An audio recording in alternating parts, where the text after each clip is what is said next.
US President Joe Biden has gone where the Australian government dared not to go. In breaking news this morning, President Biden just announced that he will mandate vaccination for all federal workers, and that includes 17 million healthcare workers. Any business with more than 100 staff now needs to get every worker vaccinated or at least test them on a weekly basis. Some businesses vowing to rebel, it would seem too. Let's bring in our business editor, Ross Greenwood, to explain the details. Ross, good morning to you. This was a step too far for the Morrison government. Oh, indeed it was, and Joe Biden has perhaps shown himself to have a little more fortitude than maybe some of our politicians here in Australia in mandating vaccinations for all workers across America, except for very small companies. Certainly by doing it for all of the federal workers and indeed all health workers, as we have done here in Australia.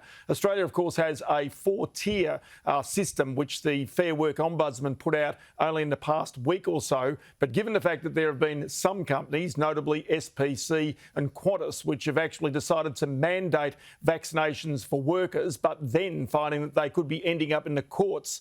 It really is a big situation. So Joe Biden in the past hour has made this decision to mandate vaccinations for all of these companies across America. Let's just hear a little of what he had to say. This is not about freedom or personal choice. It's about protecting yourself and those around you.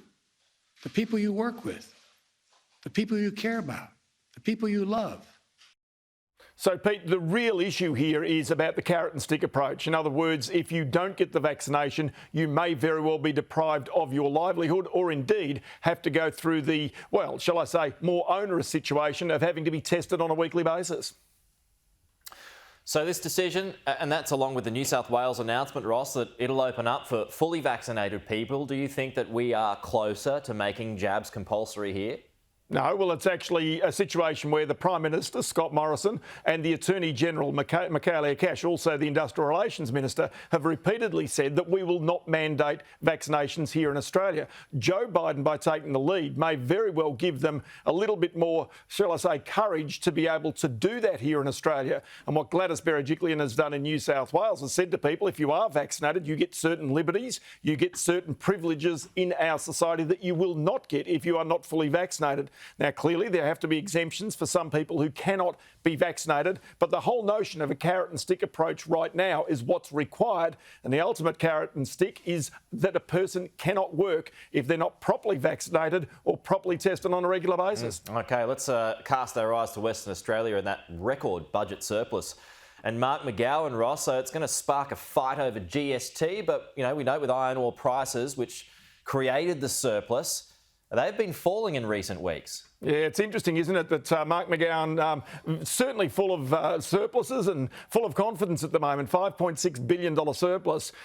You just have to go back a few years to remember that Western Australia was very much dependent on the eastern states when the iron ore price got down to $40 US a tonne. Over the past few months, it's been up as high as $237 US a tonne, and right now sitting at around $140 US a tonne. It has fallen significantly in that time. So the surplus next year will not be the surplus it is this year. Remember also the Reserve, the government, Treasury, forecasting the iron ore price at $55 US a tonne, and the WA government yesterday said $66 a tonne is their forecast for iron ore prices over the next 12 months. China cutting back production means that iron ore prices are falling. So what does he want in terms of a new GST carve-up, a new deal that may come in the years ahead?